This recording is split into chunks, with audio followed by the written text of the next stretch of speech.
Talk about low-budget flights. No food or movies? I'm out of here. I like running better. Welcome back, YouTube viewers, to another video.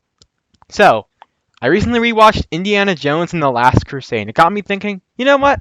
I like doing ranking videos for my channel. They usually do pretty well. And despite how much I love Indiana Jones, I've hardly ever talked about it. And I've always wanted to give some old movies some videos. I mean, did one of the Marx Brothers recently, so I thought, why not do a video ranking every Indiana Jones movie? I think that this is in the top 3 greatest film franchises of all time. If you look through my channel, you can probably guess what the other two are. I'll give you a hint, they're both animated. But let's not dilly-dally anymore. Let's do it to it and dive on in. Number 5 should surprise no one. It's Indiana Jones and the Dial of Destiny. I just want to say that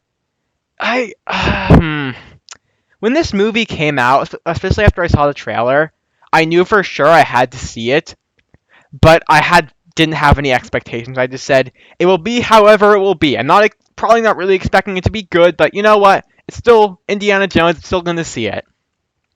What did I think after seeing it? It was fine, like a 5 out of 10.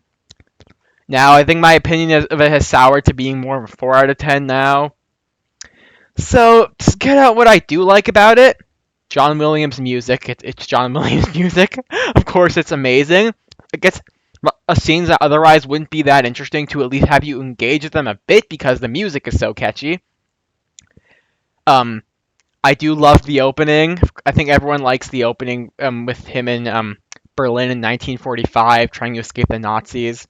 I mean, it was just a cool way to set up the movie, especially since I like how it kept the text that all the other films had with the opening credits, the Lucasfilm, Paramount, whatever, presents Indiana Jones and the Dial of Destiny. I still remember sitting in the theater and seeing that. It just gives this very interesting vibe of, oh, it's the return of this mysterious character that pans over and you see a guy sitting tied to a chair with a bag over his face and they rip it off and it's Indiana Jones.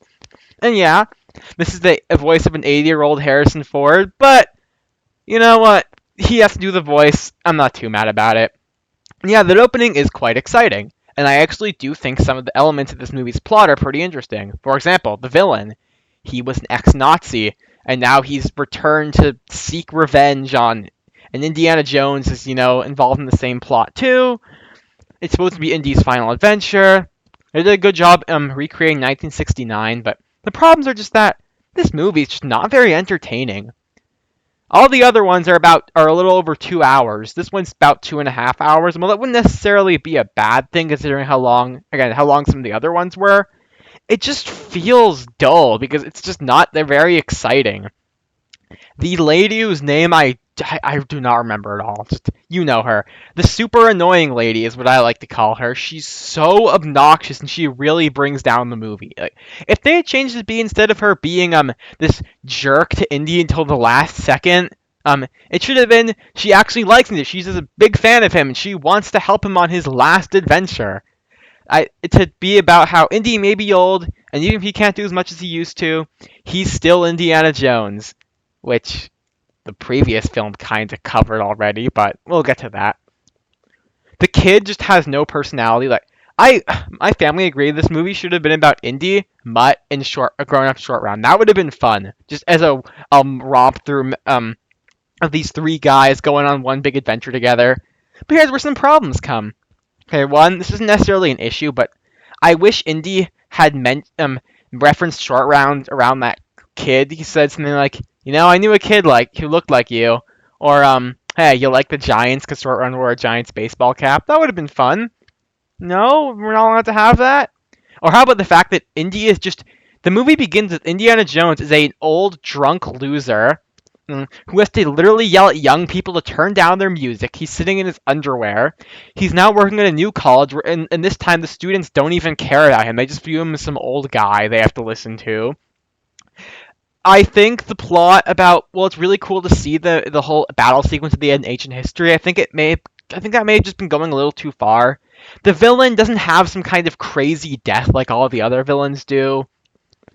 Sala, I like that he was in this movie, but he doesn't get to go on the adventure. I thought he would. But no, he just says, "Oh, Indy, I don't have my passport. I can't go cross country with you." It's just, look, I don't think this movie should have been made. I'm not the only person who said that, I'm sure. However, it was still cool to see a new Indiana Jones movie in theaters, at least. This movie is bad, but you know what? I'm glad they didn't have Indy die like the original version was gonna be. At least we didn't have to sit through that. And I do like the final shot with him grabbing his hat, right? It ends with his hat hanging down. You think, oh, it's the end of Indiana Jones. But then he grabs it in the last second. So, bad movie, but at least the last few seconds were pretty cool, and there were some things about it that I did like. Number 4. I just want to say that from here on out, I love all these movies. Yes, even Kingdom of the Crystal Skull. So you may be wondering, well, if you love all of them, which is the weakest that you think? That'd be The Last Crusade. Indiana, The Last Crusade isn't number 1. That's blasphemy. Yeah, I know this is the fan favorite, but I still love this movie. I think it's a 9 out of 10 easy, but having rewatched it recently, it's not the 10 out of 10 that I remember, which is unfortunate, but it's still a 9 out of 10. I mean, I still think this movie is really great. The only reason it's not a 10 out of 10 is because the opening, well, I guess not the opening. I liked his origin in the beginning. That was cool.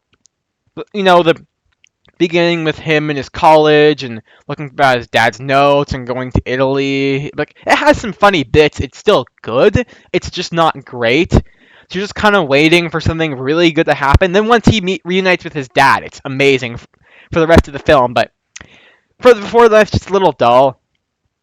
I mean, there's still some cool action like with the boat chase. I love just the lines like, "Dad never would have made it past the rats." He hates them, can't stand the sight of them, stuff like that. Like how Indy's afraid of snakes. I like kind of the mystery, sort of. It's there.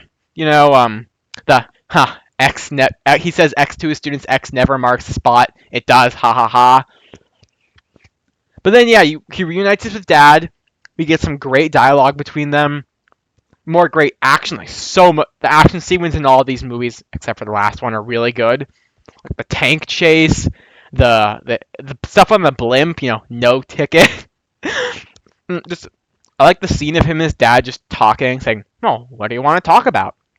He just has nothing to say to his father because he hasn't seen him in years, and his father always kind of ignored him, which is sad because his dad says, "You left just when you were about to become interesting."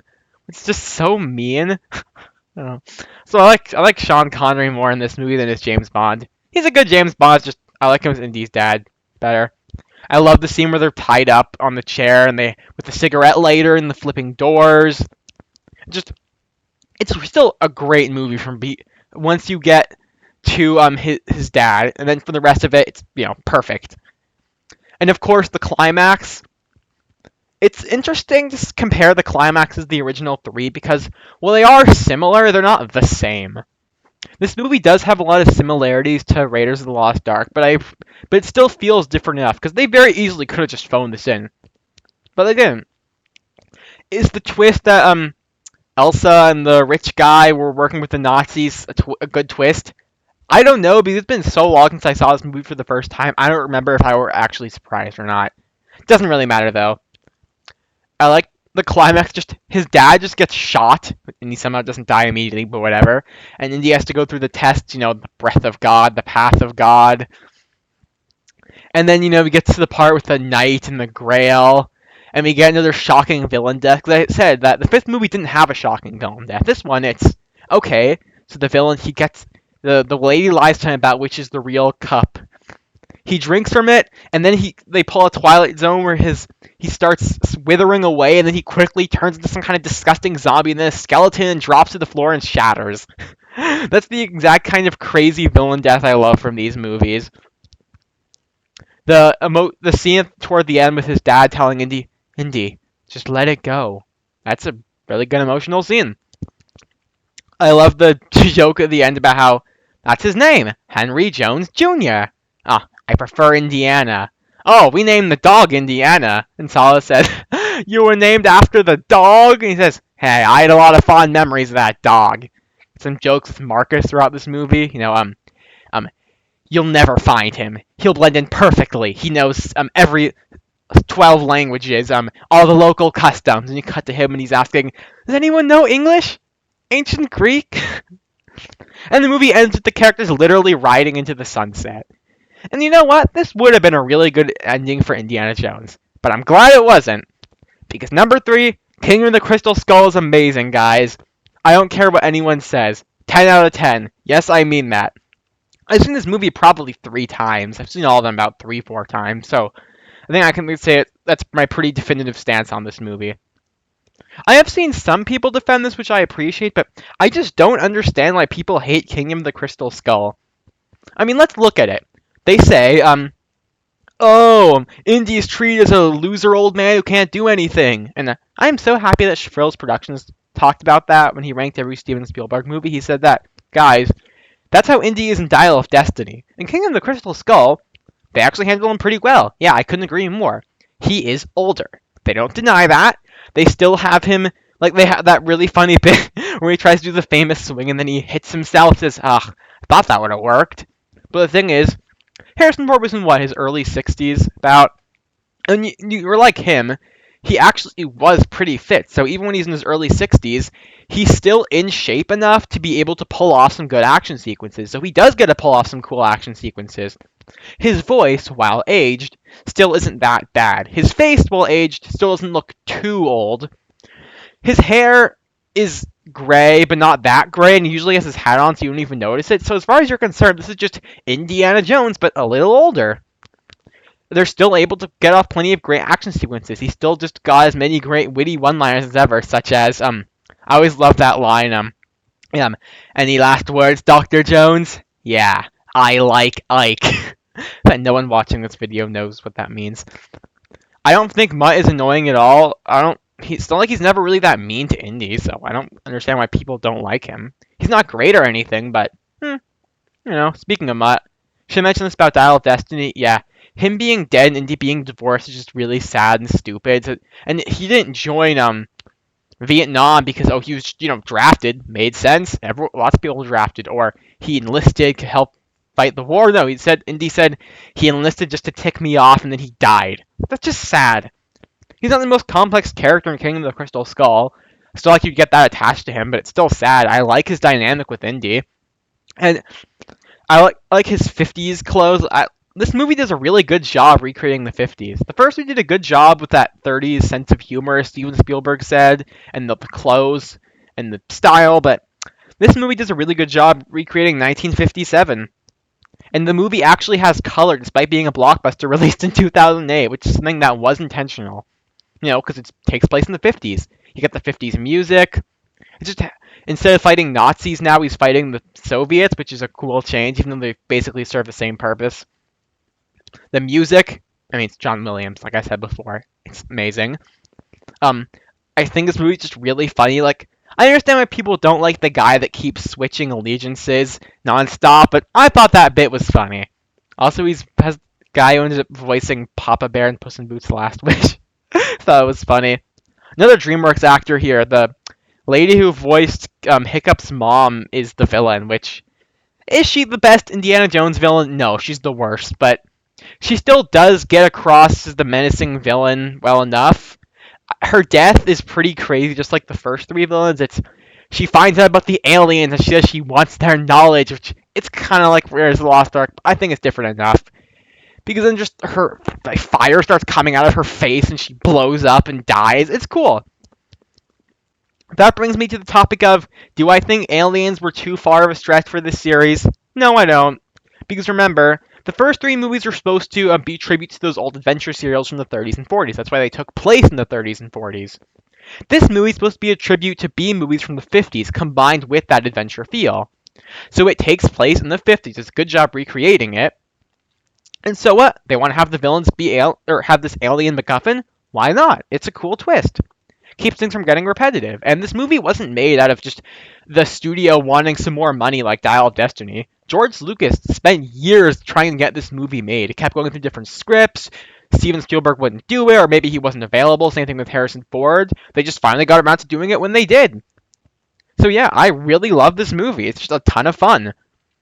It's got plenty of great action sequences and music and excitement. Does a good job recreating its time period, and I just really like the ending too. I, Cause I haven't really talked about some of the other characters yet. I like Marion here. I never loved her or anything. But she's about the same as she was in Raiders of the Lost Ark. For people who say, "Oh, they ruined her," I'm just gonna say that no. People say that she's too weak in this movie, but she didn't actually do that much in Raiders of the Lost Ark. She's about this just as effective here as she was there. Her dynamic with Indy is funny. The Indy having to use a snake as a rope to get out of quicksand was hilarious. I like jokes with the Richard Oxley guy. Indy says, "You're Richard Oxley. We went to college together. You were never this interesting." And then it shows him as, a normal man at the end. He's at Indy's wedding. I love that whole wedding sequence. It's pretty short, but it's just a nice little way to tie off Indiana Jones' story. He finally gets married. He has a son. He has his friends. And as the wind, Mutt catches the hat in the wind, you think, oh, is he going to be his replacement? No, Indy grabs the hat as he walks away because only he is Indiana Jones. To me, this is a definitive ending of this franchise. Kingdom of the Crystal Skull is great, and that's my stance. Number 2, Raiders of the Lost Ark. Oh boy. The movie that started it all. If you asked me which Lucasfilm trilogy I'd rather watch, it'd be Indiana Jones in a heartbeat. I really like Star Wars, but I think Indiana Jones is just way more entertaining. And it's less complicated. This movie is everything you could possibly want out of an old adventure movie. It's got an amazing set of action sequences, thrilling music, great actors, it's funny, it's witty, it's got cool ideas, and great set design and all that. It's so iconic for a reason. The opening of the guys walking through the forest to the ancient temple, Indy trying to switching the golden statue with the bag of dirt, him getting chased by the boulder, the surprisingly violent bit of his partner betrays him who gets stabbed by spikes, the stuff with the snakes, Indy getting chased by the tribesmen, which they copied in Dead Man's Chest. Pretty funny. It also establishes how all these movies, well, the first 3 are anyways, that Indy and these evil guys are each trying to get some kind of religious relic, and at the end, the villain finally gets it. It kills him. I just think that's a cool idea, which I'm glad they eventually ditched it for the 4th movie because you can't do that every time. But it's cool for the 3 times they did do it. I love how all the posters for all these movies, even Dial of Destiny, are drawn in that old style. They're 2D pictures, they're paintings. They're not just pictures of the actors plastered on a sheet of paper. It just has some nice, I don't know, history, I guess, sort of. I like all the different locations he gets to go to. It's just, it's really cool to see all this stuff. And yeah, so many iconic moments. I already mentioned the whole beginning with the boulder and the statue. You got other scenes, like the famous scene where he's in Egypt and this guy dressed in black and red pulls up this sword and swings it around everywhere, and then Indy just shoots him. And the fact that wasn't even supposed to be in the movie originally was just done because Harrison Ford was sick and said, "What if I just shoot him?" I mean, that scene it probably would have been memorable, but it's even better the way it is because it's just not all what you would expect, but it actually works for Indy's character. It's subversion done properly. Marion's a pretty good sidekick. The villains are super menacing. It's entertaining to watch them get beat up. The climax is, well, one of the greatest climaxes of any movie ever. I think Shafril's Productions put it best when he was talking about it. He said how he doesn't think this movie is a 10 out of 10, like I and many others do, but he said that nothing can top that climax where the Nazis finally get the Ark of the Covenant. Indy and Marion are tied up. They open it, and then the power of God completely obliterates them. It's not like they all just get shot and fall to the floor and die. I guess the power of God and the angels and all that. Because honestly, it kind of looks like the power of God that kills all the Egyptians in Prince of Egypt. Because a bunch of the Nazi soldiers, it just, it zaps them and they fall into skeletons and die. But then you get the guy whose head just explodes. And you have the guy dressed in black whose face melts off. It's so extreme and out of nowhere. Because this movie was pretty violent beforehand, but you wouldn't expect something as crazy as that, but it just works so well. This is the quintessential adventure movie. It's Raiders of the Lost Ark. What more needs to be said? Number 1, Indiana Jones and the Temple of Doom. I actually got to see this on a big screen. The theater near me that was playing this during the summer, they had this Steven Spielberg summer blockbuster event. Got to go see Temple of Doom, what a great movie.